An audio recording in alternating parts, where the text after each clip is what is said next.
Rahul Gandhi America में जाके एक बयान देते हैं कि भारत में प्रतिभा की कमी नहीं है, लेकिन हमारे यहाँ इतना जॉबलेस हो गया है जब से प्रधानमंत्री नरेंद्र मोदी आए हैं कि लोग बच्चों को रोजगार नहीं मिल रहा है।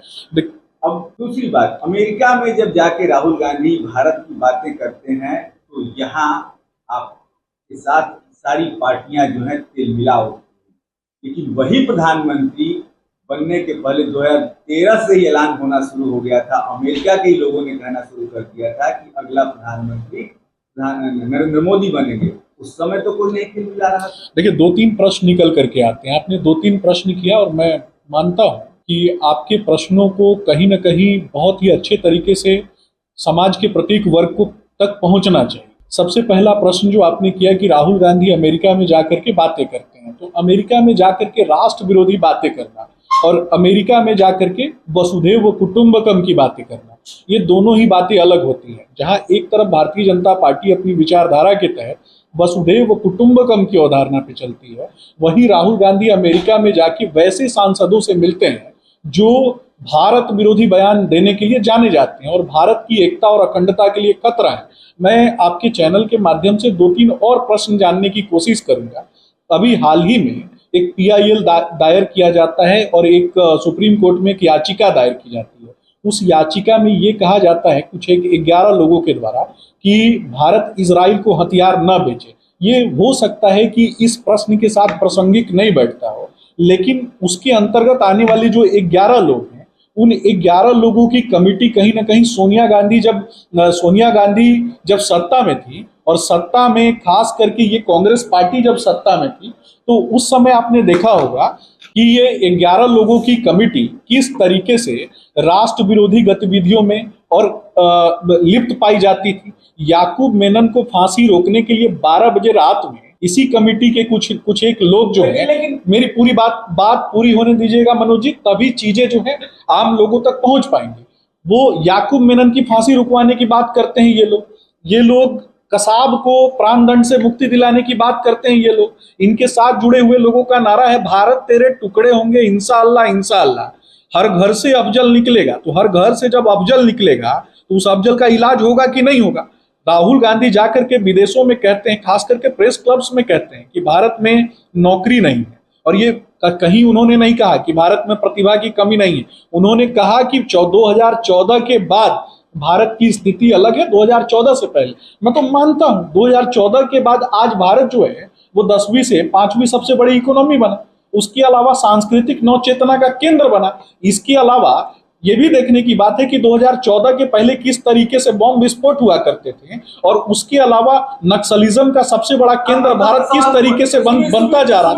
मैं सवाल पूरी तरीके से समझ रहा हूँ। अमेरिका जाके कुछ कहते हैं तो इस पर पूरा देश भी कह रहा है कि नहीं वो गलत कर रहे हैं, लेकिन आप लोग, आपके साथ जुड़ी हुई पार्टियां सबसे ज्यादा तेल मिलाई। दूसरी बात, एक और सवाल इसी में सुन लीजिए आप। जब कश्मीर में चुनाव हो रहा है और विदेशी आके वहां चुनाव को देख रहा है कि किस तरीके से चुनाव होगा नहीं होगा, फिर उनकी एंट्री क्यों दिया आप लोगों ने? देखिए मनोज जी, इस बात को बहुत अच्छे से समझना है कि हम वसुधैव कुटुंबकम की बात करते हैं, कहीं ना कहीं विभिन्न स्तर पे हम पूरी दुनिया को कॉन्फिडेंस में लेकर के चलने का काम करते हैं। भारतीय जनता पार्टी के किसी नेता का बयान नहीं है कि मरे हुए आतंकियों के परिवार के लोगों को 1-1 करोड़ रुपया दिया जाएगा, ये कांग्रेस के नेता का बयान है। दक्षिण भारत में कर्नाटक में इन्हीं के नेता का बयान है कि थावर चंद गहलोत को, जो कि राज्यपाल हैं, कॉन्स्टिट्यूशनल पद पे हैं, थावर चंद गहलोत को भागना पड़ेगा किसकी तरह? तो बांग्लादेश की प्रधानमंत्री की तरह। तो ये राष्ट्र विरोधी बयान कौन दे रहा था? राहुल गांधी क्यों चुप थे? ये जाकर के विदेशों में जाके महिमा मंडन करते हैं किस पार्टी का? केरल में एक मुस्लिम लीग पार्टी है जो कहती है कि हिंदुओं को मार करके उन्हीं के मंदिरों पे टांग देंगे और हिंदुओं को जिंदा जला देंगे, तो उसका महिमा मंडन करते हैं, जाके कहते हैं कि सेकुलर पार्टी है। तो इसके विषय में जब देश की जनता सवाल पूछेगी ऐसे लोगों से, और खास करके जब तिलमिलाहट होगी, तो इस बात के लिए कहीं ना कहीं मुझे लगता है कि लोकतंत्र के चौथे स्तंभ को भी खड़ा होना चाहिए। लोकतंत्र का कोई भी स्तंभ नहीं रहेगा अगर ये भारत मां नहीं रहेगी। अब भारत माँ है तभी लोकतंत्र का पहला स्तंभ, द्वितीय स्तंभ, तृतीय स्तंभ और चौथा स्तंभ है। ये संविधान बचाने की बात करते थे ना, बीच में संविधान की प्रति लेकर के घूमते थे। होगा विदेशी पर्यवेक्षक आके देखेंगे राहुल गांधी और बिल्कुल बिल्कुल भी नहीं। मनोज जी आप मुद्दे को भटकाने की कोशिश कर रहे हैं। मनोज जी बहुत बड़ी जिम्मेदारी आपके ऊपर है। कश्मीर में मनोज जी बहुत बड़ी जिम्मेदारी आपके ऊपर है। बस ऐसे जिम्मेदारी और आपकी जिम्मेदारी, और मुझे भी अपनी जिम्मेदारी पता है। हम दोनों को कहीं ना कहीं अपनी जिम्मेदारी का निर्वहन करना चाहिए। ऐसा नहीं है कि ये भारतवर्ष है और भारतवर्ष में कहीं ना कहीं मुद्दों को जिस तरीके से भटकाने की कोशिश कांग्रेस और ये तथाकथित इटालियन गांधी परिवार ने किया है, इसके ऊपर भी तो प्रश्न खड़े होने चाहिए ना। 11 लोगों की कमेटी में कौन था? ये जॉन ड्रेन कौन है? बेल्जियम का नागरिक है। और बेल्जियम का एक नागरिक किसकी बात करता है? तो वो भारत में क्रिश्चियनाइजेशन की बात करता है। इस पर भी तो बात होनी चाहिए। जब हम सवाल खड़े करते हैं तो हम खराब हो जाते हैं। राष्ट्रीयता की बात करते हैं, जब 5वीं जीडीपी बने तो पीठ किसकी थपथपानी चाहिए? क्या नरेंद्र मोदी जी की का इसमें कोई भूमिका नहीं है क्या? इस पर बात नहीं होनी चाहिए क्या? मेरा स्पष्ट रूप से मानना, मैं सिर्फ एक चीज कहता हूं, अभी इनके जो आका हैं, इनके जो गुरु हैं, उन्होंने क्या कहा कि राहुल गांधी पप्पू नहीं है। ये किसको बता रहे थे? या अपने पार्टी के कार्यकर्ताओं को समझा रहे थे या दुनिया को समझा रहे थे? जब विषय है ही नहीं तो विषय आया कहां से? अगर विषय आया है मतलब कुछ ना कुछ तो है। धन्यवाद। तो ये थे सुमित शशांक, जिन्होंने ये बताने की कोशिश की कि राहुल गांधी विदेशी मंच पर जाकर भारत की छवि को खराब करने की कोशिश कर रहे हैं।